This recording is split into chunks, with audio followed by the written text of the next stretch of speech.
Salut tout le monde, eh bien je viens de visionner Tenet en avant-première privée. Tenet, le film que tout le monde, que vous tous sans doute attendez, qui sort le 26 août dans plusieurs salles, notamment à Genève.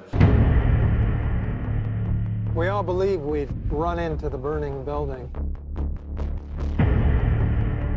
But until we feel that heat. C'est un film spectaculaire qui emprunte la plupart des codes qu'il utilise au cinéma d'action, au cinéma d'espionnage, tout cela pour raconter une histoire de science-fiction, plutôt de fantastique, puisqu'il est question de remonter dans le temps, d'inversion temporelle, avec une balle,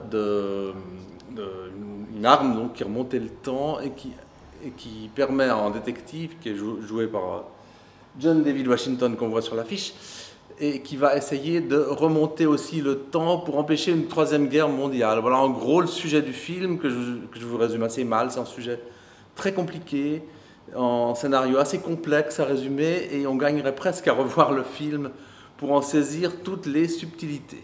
L'un des points forts de Tenet, c'est son casting.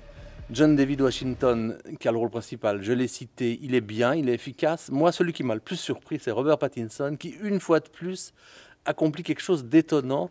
C'est quand même assez incroyable que la vedette de Twilight, enfin cet acteur qui a été révélé par Twilight, une franchise pour adolescents, parvienne à faire une carrière aussi éblouissante, où il passe de grands films d'auteur à des blockbusters comme ça, où il arrive toujours à donner son impulsion, à donner sa personnalité. Il y a aussi le personnage de Kenneth Branagh qui est assez incroyable, c'est un méchant horrible. L'un des pires méchants, on a envie de le détester dès la première fois qu'il apparaît. Côté fille, il y a Elizabeth Debicki qui a un rôle important, c'est un peu la seule femme du film. Et il y a également Michael Caine qui fait une courte apparition, trop courte à mon goût, dans un petit rôle. Il faut dire qu'il n'est pas tout jeune, mais on a évidemment un grand plaisir à retrouver Michael Caine. Stand it.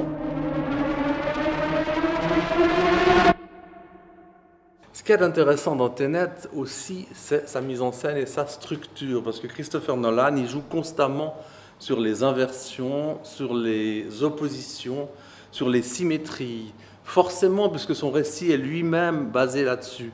Donc il est obligé, en le représentant, enfin il n'est pas obligé, mais il le fait très bien, il représente ces symétries, ces inversions, ces paradoxes-là, il arrive à les incarner. C'est un réalisateur qui a toujours des propositions visuelles très fortes. Son film, c'est une succession de morceaux de bravoure, entre autres, et ça, je pense que les fans de cinéma d'action, ils vont apprécier.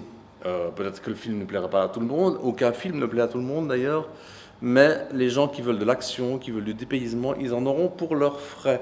Ceci dit, c'est dès mercredi 26 août sur tous les écrans du monde, sauf aux États-Unis, comme vous le savez. Donc je vous souhaite une excellente séance. À bientôt. Hasn't happened yet.